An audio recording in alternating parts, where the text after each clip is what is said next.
अस्सलामु अलैकुम रहमतुल्लाहि व बरकातुहू। अल्हम्दुलिल्लाहि वहदा वस्सलातु वस्सलाम अला मन ला नबिय्य बाद अम्मा बाद। अन्ना अब्दुल्लाह इब्न अब्बास रज़ियल्लाहु तआला अन्हुमा क़ाल क़ाल रसूलुल्लाह सल्लल्लाहु अलैहि वसल्लम निअमतानि मग़बूनुन फ़ीहिमा कसीरुम मिनन नास अस्सिहतु वल फ़राग़। रवाहुल बुखारी फ़ी किताबिर रिक़ाक़। नाज़रीन किराम, आज के दर्स के लिए सही बुखारी किताबुर रिक़ाक़ की एक हदीस का इंतख़ाब किया गया है। अज़ीज़ान गिरामी क़द्र, इस हदीस के अंदर अल्लाह रब्बुल आलमीन की दो अज़ीम नेमतें मज़कूर हैं और इन दो नेमतों के ताल्लुक़ से हमारे नबी सल्लल्लाहु अलैहि वसल्लम ने फरमाया कि अक्सर लोग इन दो नेमतों की नाक़दरी की वजह से नुकसान उठाते हैं, खसारा उठाते हैं। और अक्सर लोग जब ये दोनों नेमतें पा लेते हैं तो ये दो नेमतें पाने के बाद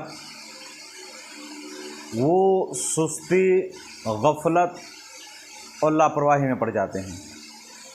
अल्लाह के नबी सल्लल्लाहु अलैहि वसल्लम ने फरमाया, निअमतानि मग़बूनुन फ़ीहिमा कसीरुम मिनन नास अस्सिहतु वल फ़राग़। नबी करीम सल्लल्लाहु अलैहि वसल्लम ने फरमाया कि दो नेमतें ऐसी हैं कि अक्सर लोग इन दो नेमतों की कदर नहीं कर पाते हैं। अल्लाह रब्बुल आलमीन की पहली अज़ीम नेमत सेहत व तंदुरुस्ती है। सेहत व तंदुरुस्ती अल्लाह रब्बुल आलमीन की एक अज़ीम नेमत है। सेहत व तंदुरुस्ती कितनी अज़ीम नेमत है, इसका अंदाज़ा आप उस शख्स से लगा सकते हैं, उस शख्स से पूछ करके लगा सकते हैं जो एक लंबे मुद्दत तक, एक लंबे समय तक किसी बीमारी का शिकार हो, वो चलने फिरने के काबिल ना हो, बिस्तर पे यूं ही पड़ा हो, शिफायाबी की कोई उम्मीद नहीं है, वो चलने के लिए तरस रहा है, इधर उधर घूमने फिरने के लिए तरस रहा है।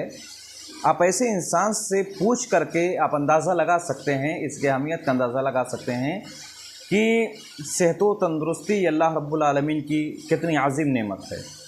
और जब ये नेमत किसी इंसान को मिल जाती है, उसके पास सेहत व तंदुरुस्ती होती है, तवानाई होती है, ताकत और क़ुव्वत होती है, तो वो अक्सर ऐसे मौके पर अल्लाह ताला को भूल जाता है। उसे अपने ऊपर बड़ा गुमान होता है, अपने बाजुओं पर बड़ा गुमान होता है, अपने सेहत व तंदुरुस्ती पर बड़ा गुमान होता है, अपनी ताकत और क़ुव्वत पर बड़ा गुमान होता है और अल्लाह ताला को भूल जाता है। एक वक्त ऐसा आता है कि जिस ताकत और क़ुव्वत की नशे में वो लोगों को तकलीफ़ पहुंचाता है, उस सेहत व तंदुरुस्ती की वो कदर नहीं कर पाता है। एक वक्त ऐसा आता है उसकी ज़िंदगी में कि जब उससे सेहत व तंदुरुस्ती दूर हो जाती है, उससे छिन जाती है, तब उसे इस चीज़ का एहसास होता है। तो वक्त रहते ही इसकी कदर करें। इसी तरह से अल्लाह रब्बुल आलमीन की दूसरी अज़ीम नेमत ये है वक्त। वक्त ये अल्लाह ताला की एक अज़ीम नेमत है। हमारे मज़हब में, मज़हब इस्लाम में वक्त की बड़ी अहमियत है, बड़ी अहमियत है। अब इसका अंदाज़ा यूँ लगाएं कि कुरान करीम के अंदर अल्लाह रब्बुल आलमीन ने कई सारी सूरतों में वक्त की कसम खा करके वक्त की अहमियत को उजागर किया है। कहीं अल्लाह ताला ने कहा वद्दुहा, कहीं अल्लाह रब्बुल आलमीन ने कहा वल असर, कहीं पर अल्लाह ताला ने कहा वल फज्र। और हम ये चीज़ जानते हैं कि अल्लाह रब्बुल आलमीन कुरान करीम के अंदर जिस चीज़ की भी कसम खाता है तो वो उस चीज़ की अहमियत को उजागर करने के लिए अल्लाह ताला कसम खाता है। जैसा कि बाद उलमा कहते हैं, वल्लाहि इदा अक़समा बिशैइन मिन ख़ल्क़िही दल्ल ज़ालिका अला अहमियतिही व अज़मतिही, कि अल्लाह रब्बुल आलमीन अपने मखलूक में से जब किसी की कसम खाता है तो उसकी अहमियत और उसकी अज़मत के पेश नज़र अल्लाह ताला उस चीज़ की कसम उठा करके, उस चीज़ की कसम खा करके उसकी अहमियत को उजागर कर रहा है। तो अल्लाह ताला ने कुरान करीम के अंदर कई मौके पर अल्लाह ताला ने वक्त की कसम खा करके वक्त की अहमियत को उजागर किया है कि इस्लाम के अंदर, मज़हब इस्लाम के अंदर वक्त की बड़ी अहमियत है। लिहाजा एक इंसान को चाहे कि वो वक्त की कदर करे, और वही लोग कामयाब होते हैं दुनिया के अंदर, वही लोग कामयाब होते हैं जो वक्त की अहमियत को समझते हैं, जो वक्त की कदर करते हैं, जो वक्त के साथ साथ चलते हैं, जो वक्त की पाबंदी करते हैं, वही लोग कामयाब होते हैं। दुनिया में भी अगर वक्त की पाबंदी करेंगे, वक्त की कदर करेंगे, तो दुनिया में भी कामयाब होंगे और आखिरत में भी कामयाब होंगे। इसी तरह से वक्त की अहमियत का अंदाज़ा आप इस चीज़ से भी लगा सकते हैं कि जितनी अहम इबादतें हैं, इस्लाम की जितनी अहम इबादतें हैं, उसको वक्त के साथ जोड़ दिया गया है, वक्त के साथ जोड़ दिया गया है। मिसाल के तौर पर नमाज ही को ले लीजिए, किसी भी वक्त, चाहे वो फजर का हो, फजर का हो, ज़ुहर का हो, असर का हो, मगरिब का हो या इशा का हो, इस नमाज को वक्त के साथ जोड़ दिया गया है। अब एक आदमी, जैसे फजर का जो वक्त है, अगर उस वक्त में वो आदमी नमाज पढ़ लेता है तब तो उसकी नमाज अदा कहलाई जाएगी, वगरना अगर वक्त निकलने के बाद वो आदमी फजर की नमाज अदा करता है तब वो नमाज क़ज़ा कहलाई जाएगी।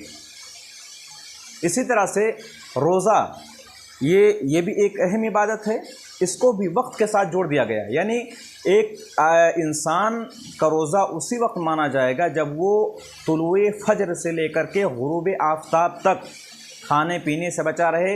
इसी तरह से शरीयत ने जिन चीज़ों से रोक दिया है कि हालत सौम में, हालत रोज़ा में तुम ये काम नहीं कर सकते हो, तब तो उसकी रोज़ा मानी जाएगी। वगरना वक्त निकलने के बाद अगर कोई शख्स ये कहे कि नहीं, मैं मगरिब की नमाज अदा करने के बाद मैं रोज़ा रखूँगा, रात भर रोज़ा रखूँगा, मैं फजर तक रखूँगा, तो उसका वो रोज़ा नहीं कहलाया जाएगा, इसलिए कि उसने वक्त की पाबंदी नहीं की, वक्त की कदर नहीं की। और शरीयत ने रोज़ा के लिए जो वक्त मुकर्रर किया था, उसने उस वक्त की पाबंदी नहीं की। तो हज़रात गिरामी क़द्र, हमारे मज़हब में वक्त की बड़ी अहमियत है, हमारे मज़हब की अहम इबादतों को वक्त के साथ जोड़ दिया गया है। इसी तरह से वक्त की कितनी अहमियत है, आप इस बात से भी अंदाज़ा लगा सकते हैं कि अगर एक आदमी वक्त रहते ही अगर तौबा करता है तब तो उसकी तौबा कबूल होगी, वगरना वक्त निकल जाने के बाद अगर वो तौबा करता है तो उसकी तौबा कबूल नहीं होगी। इसकी सबसे बड़ी दलील ये देखें कि फ़िरऔन, जिसने कभी अना रब्बुकुमुल आला का दावा किया था, खुदाई का दावा किया था कि मैं सबसे बड़ा रब हूँ, जब हज़रत मूसा अलैहिस्सलाम बनी इसराइलियों को ले करके फ़िरऔन के यहाँ से ले करके जब भागने लगे और दरिया के पास पहुँचे, तो अल्लाह ताला के हुक्म से उस दरिया में जब रास्ता बन गया तो हज़रत मूसा अलैहिस्सलाम उस दरिया से निकल करके पार होने लगे। तो ये फ़िरऔन और उसके हवारी मवारी भी हज़रत मूसा अलैहिस्सलाम का पीछा करने लगे। जब उस दरिया के पास पहुँचे और वो फ़िरऔन और उसके हवारी मवारी, उसके सिपाही जब उस दरिया से भी गुज़रने लगे तो अल्लाह ताला के हुक्म से वो दरिया मिल गया। तो ऐसे मौके पर फ़िरऔन ने क्या कहा, आमनतु अन्नहु ला इलाहा इल्लल्लज़ी आमनत बिही बनु इसराईला व अना मिनल मुस्लिमीन। फ़िरऔन ने कहा कि मैं भी ईमान ला रहा हूँ जिस पर बनु इसराइल ईमान लाए, और मूसा अलैहिस्सलाम जिस रब का दावा कर रहे हैं, मैं भी उस रब के ऊपर ईमान लाता हूँ जिस पर बनु इसराइल ईमान लाए, और मैं मुसलमानों में से हूँ।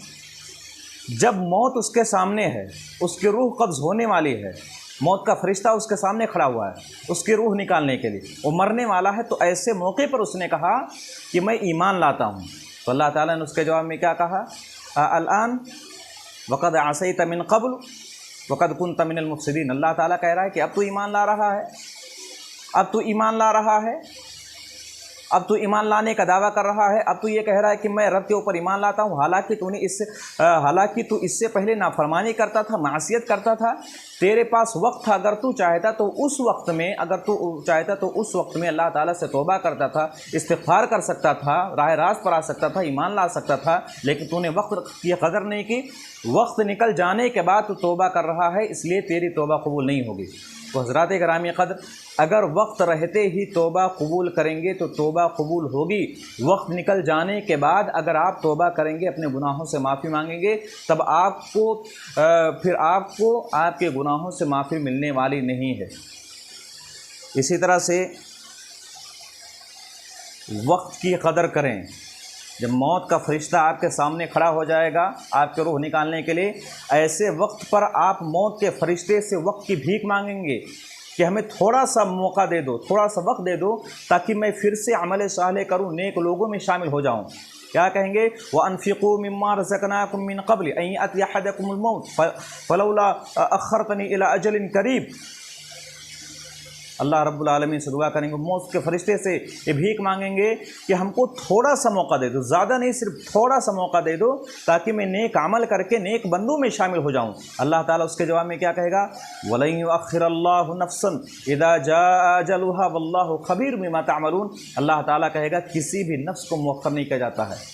अब यहाँ पर किसी को मौका मिलने वाला नहीं है, वक्त मिलने वाला नहीं। तुम्हारे पास वक्त था, उस वक्त की कदर नहीं की। अगर चाहते हो तो उसी वक्त में तुम अमल सालेह करके अल्लाह रब्बुल आलमीन के नेक बंदों में शामिल हो जाते, लेकिन वक्त की कदर नहीं की। तो हज़रात गिरामी कदर, जब रूह निकलने का वक्त होगा, मौत का फरिश्ता सामने खड़ा हो जाएगा रूह निकालने के लिए, ऐसे वक्त पर अगर आप मौत के फरिश्ते से वक्त की भीख मांगेंगे, आपको भीख मिलने वाली नहीं है। लिहाजा वक्त रहते ही वक्त की कदर करना सीखें। इसी तरह से जब जन्नती जन्नत में चले जाएंगे और जहन्नमी जहन्नम में चले जाएंगे, तो ये जन्नती जहन्नमियों से सवाल करेंगे, मा सलककुम फी सक़र, तुम्हें जहन्नम में किस चीज़ ने डाला? तो जहाँ पर वो जहन्नमी कई सारी वजहें बयान करेंगे कि मैं इस वजह से जहन्नम में आया, इस वजह से जहन्नम में आया। उसी में से एक वजह ये भी बताएंगे, वकुन्ना नख़ूज़ु मअल ख़ाइदीन, हम वक्त की कदर नहीं करते थे, गपशप करने वालों के साथ बैठ करके घंटों घंटों गपशप किया करते थे, फालतू बकवास किया करते थे, यानी बातों में मसरूफ़ रहते थे। हम वक्त की कदर नहीं करते थे, इस वजह से हम यहाँ ना पड़ा, हम जहन्नम में आए हैं। इसी तरह से ये जहन्नमी जब जहन्नम में चले जाएंगे तो वहाँ पर रोएंगे, चिल्लाएंगे और अल्लाह ताला से वक्त की भीख मांगेंगे कि अल्लाह ताला हमको यहाँ से निकाल दे, हमको मौका दे दे, ताकि मैं दुनिया में फिर से जाऊँ, नेक अमल करके तेरे बंदों में शामिल हो जाऊँ। क्या कहेंगे? वहुम यस्तरिखून फ़ीहा रब्बना अखरिजना नअमल सालिहन गैरल्लज़ी कुन्ना नअमल सालिहा। अल्लाह ताला कहता है कि ये जहन्नमी जहन्नम में रोएंगे, चिल्लाएंगे, आवाज़ करेंगे और कहेंगे कि अल्लाह हमको यहाँ से निकाल दे, ताकि हम नेक अमल करके नेक बंदों में शामिल हो जाऊँ। तो अल्लाह ताला जवाब क्या देगा? अवलम नुअम्मिरकुम मा यतज़क्करु फ़ीहि मन तज़क्कर। अल्लाह ताला कहेगा, क्या मैंने तुम्हें उम्रें नहीं दी थी? क्या मैंने तुमको वक्त नहीं दिया था? अगर उसी वक्त में तुम चाहते तो नसीहत हासिल कर लेते थे, लेकिन तुमने वक्त की कदर नहीं की, वक्त के साथ साथ चलना सीखा नहीं, उसमें नसीहत हासिल नहीं की, तुम गुनाह में पड़े रहे, मासियत में पड़े रहे, अल्लाह के नाफरमानी में पड़े रहे। लिहाजा यहाँ पर आने के बाद अब यहाँ से वापसी नहीं होगी। अल्लाह ताला कहेगा कि दुनिया में जो कुछ करते थे आज इसी का मज़ा चखो। तो हज़रात गिरामी क़द्र, वक्त की कदर करना सीखें। हमारी ज़िंदगी के बारे में सवाल होगा, एक एक मिनट के बारे में अल्लाह ताला हमसे सवाल करेगा। अल्लाह ताला हमें जो मौका दिया है, ये जो उम्र हमको दी गई है, अल्लाह ताला हमारी इस ज़िंदगी के बारे में सवाल करेगा, इस वक्त के बारे में अल्लाह ताला हमसे सवाल करेगा। इसी तरह से हज़रत उमर रज़ियल्लाहु तआला अन्हु का एक कौल देख लें।